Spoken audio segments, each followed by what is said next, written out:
Hi, it's Matthew McAllister here. Welcome to the Gallery of Guitar and welcome to the latest episode of Vinyl Collection. Today we are featuring, and not for the first time, the great guitarist Andres Segovia and his recording called Platero and I. An incredibly striking record cover. It's on the Decca Gold Label Record Presents series, and you can see that green cover with that amazing profile photograph of Segovia in the centre. And if I don't really need to tell you that this is a Segovia recording, you can hear it. All the variety of tone colours, the direction of the phrasing, the way he engages the left hand to the string with constant vibrato, moving these chords, highlighting different things he wants you to listen to in the phrase. Great breadth of tone. So sweet. This movement we're listening to just now is called El Pozo, the Well. And Platero and I, the name of the recording, it's a piece written by the Italian composer Mario Castelnuovo Tedesco. We only get 5 movements of that work on this recording, and the reason for that is it's part of a much larger work which is for narrator and guitarist, about 28 pieces lasting about 50 minutes, and it's based on the prose poem Platero and I by Juan Ramon Jimenez, the poet, and it's probably his most famous work. He won a Nobel Prize for it in 1956, and the story is Platero is a donkey and he follows the poet around and they have adventures, and the adventures reflect the human condition, so it's all about their sort of intimate relationship through all these different adventures that they have. It's really fascinating. About the well, the movement we're listening to, it says, the poet describes the well to Platero, deep, cool, green, mysterious, a magic world in itself. But Platero is only thirsty and brays for water, while a swallow flies away. And that is a gift to a performer like Segovia.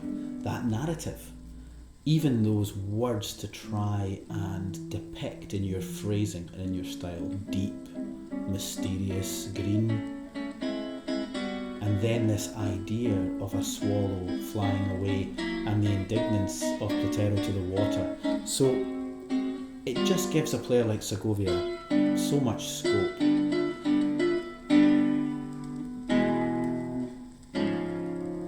What a tone.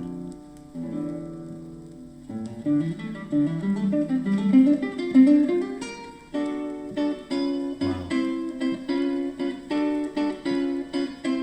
You can feel the swallow darting in and out. And away it goes, flies off. Amazing tone from Segovia.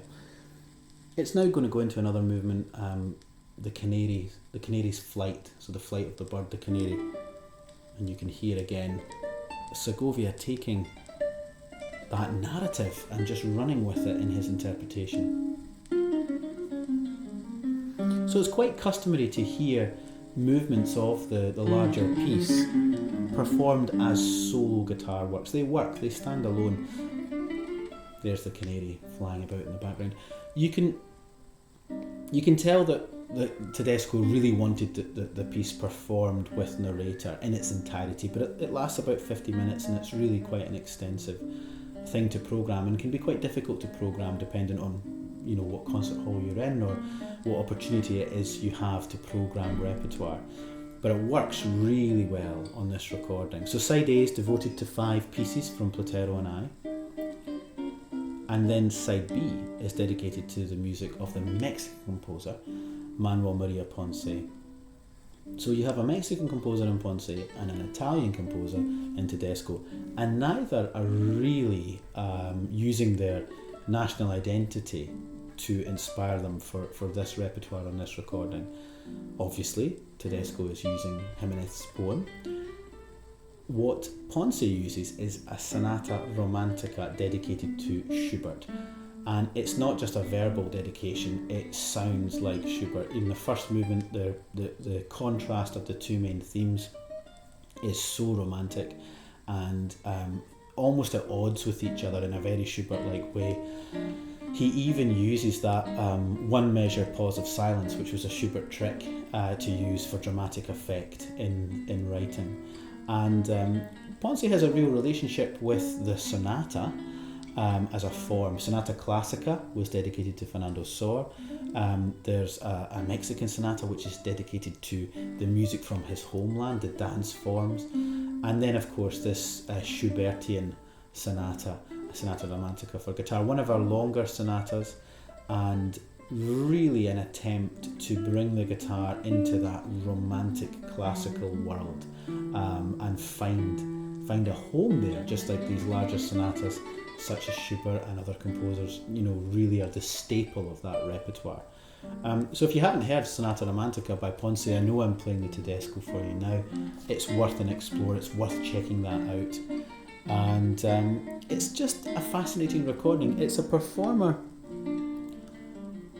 knowing what they can do with this type of repertoire, knowing how much it suits them.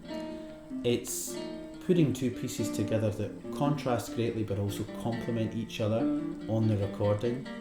The power of them and the gravitas of them is really phenomenal when you hear them back to back. A really fascinating disc, and shows much more about Segovia, the programmer, and the thought behind the recordings. Really fascinating stuff. So I encourage you, if you can find it, you'll probably be able to find it streaming somewhere. Platero and I by Segovia, and also Segovia's performance of Sonata Romantica by Ponce. Really beautiful stuff. So enjoy having a listen. I hope you've enjoyed a little introduction to it today. The series will continue as we go through the vast collection of records here. We'll see you next time. Bye for now.